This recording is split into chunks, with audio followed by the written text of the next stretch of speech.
لے رہا ہے۔ پہلی صدی کے بعد جتنی بھی صدیاں ہیں ان میں جن ناموں کو مجدد کے اعتبار سے گردانا گیا ہے ان میں بالعموم 3 اہم شخصیتیں ہوتی۔ بر صغیر پاک و ہند میں حضرت داتا علی حجویری رحمت اللہ علیہ بر صغیر کی ممتاز شخصیت ہیں۔ آپ کا سنہ پیدائش سن 400 ہجری۔ اس کے بعد بر صغیر میں باقاعدہ طور پر حضرت معین الدین اجمیری رحمت اللہ علیہ سے آپ کے قدم مبارک سے دین کی دعوت کا ایک ہماگیر آغاز ہوا، اور آپ کی صدی جو ہے وہ 6 صدی ہجری بنتی ہے۔ آپ سن 582 کے لگ بھگ بر صغیر میں تشریف لائے، اور آپ یہ دیکھیں کہ مجدد کی نشانی کیا ہے کہ جب صدی شروع ہوتی ہے تو اس کا کام معروف ہو چکا ہوتا ہے، اس کا ایک نیٹ ورک بن چکا ہوتا ہے، اور پوری صدی کو اپنی آغوش میں لینے کے لیے تیار ہوتا ہے۔ تو بر صغیر میں اسلام کے حوالے سے پہلی شخصیت جسے مجدد کہا گیا وہ سلطان الہند غریب نواز خواجہ معین الدین اجمیری رحمت اللہ علیہ، اور وہ 6 صدی ہجری کے مجددین میں سے ایک۔ میں اب عالم اسلام کے باقی علاقوں کی بات نہیں کرتا۔ پھر اس کے بعد 7ویں صدی ہجری میں ایک بڑی ہی جلیل القدر شخصیت جس نے بر صغیر کی تہذیب کو، ثقافت کو، تمدن کو بدل کر رکھ دیا، اور جس کے نقوش آج بھی محسوس ہوتے ہیں، وہ حضرت سلطان المشائخ زری زربخش محبوب الہی حضرت خواجہ نظام الدین اولیاء رحمت اللہ علیہ۔ حضرت نظام الدین اولیاء رحمت اللہ علیہ 7ویں صدی کے مجدد، یہ وہ شخصیت ہیں جن کو کہ بر صغیر پاک و ہند، اس کے بعد بر صغیر پاک و ہند میں 10ویں صدی ہجری میں جبکہ 1000 سال گزرے، یہ بر صغیر کی خوش قسمتی ہے کہ عالم اسلام کا ایک بہت ہی بڑا نابغہ جو بلا شبہ مجدد اعظم ہے اور 1000 سال کے مجدد ہے، وہ ہے حضرت شیخ احمد سرہندی مجدد الفسانی، امام ربانی مجدد الفسانی۔ یہ ایک نہایت جلیل القدر شخصیت ہے، اور یہ بر صغیر کی خوش قسمتی ہے کہ حضرت مجدد الفسانی جیسی روحانی شخصیت، عظیم المرتبت شخصیت، علمی شخصیت کا اس خطے میں فروغ ظہور ہوا، اور آج بھی ان کے کام، ان کی روحانیت کا سلسلہ، ان کی تربیت کا سلسلہ، ان کے مکتوبات شریف آج بھی دین کی وضاحت کر رہے ہیں۔ 10ویں صدی ہجری میں حضرت مجدد الفسانی تو پورے 1000 سال کے مجدد ہے نا، لیکن جن لوگوں کا اس 100 سال پہ اثرات ہیں، جن کو کہ 100 سال کا مجدد قرار دیا گیا، بر صغیر پاک و ہند میں 2 شخصیتیں، حضرت شیخ عبدالحق محدث دہلوی رحمت اللہ علیہ اور حضرت میر سید عبدالواحد بلگرامی رحمت اللہ علیہ۔ ان دونوں کے کام کو اہل علم جانتے ہیں کہ بر صغیر میں ان کی کیا اثرات ہیں، کس قدر کام ہے۔ ان دونوں کو 10ویں صدی میں مجدد کہا گیا، اور تیسری شخصیت جو کہ بر صغیر میں نہیں ہے وہ حضرت ملا علی قاری رحمت اللہ علیہ کی شخصیت۔ یہ 10ویں صدی میں کہ 100 سال کے مجدد قرار دیے گئے حضرت مجدد الفسانی کے یہ لوگ ہم اثر ہیں، اور ان کے کام بھی بلا شبہ ایسے ہیں کہ جو تجدیدی نوعیت کے کام ہیں۔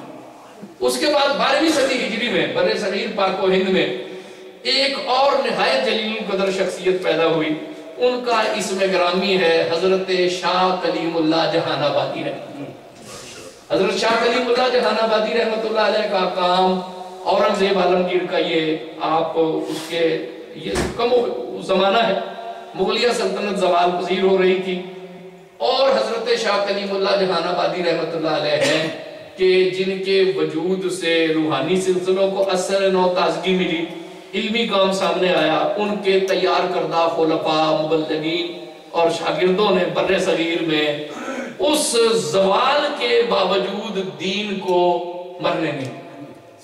وہ شخصیت کیا ہے؟ حضرت شاہ کلیم اللہ جہان آبادی رحمت اللہ علیہ کی۔ ہماری بدقسمتی ہے کہ ہمیں اپنے تاریخ کے نابغوں کے بارے میں پتہ ہی نہیں ہے۔ آج شاہ کلیم اللہ جہان آبادی کے بارے میں کوئی پڑھانے والا نہیں، کوئی بتانے والا نہیں، اور یہ بڑی بدقسمت۔ اس کے بعد 13ویں صدی میں جس شخصیت میں تجدید کی علامات پائی جاتی ہیں، اور وہ ہیں حضرت شاہ عبدالعزیز محدث دہلوی رحمۃ اللہ۔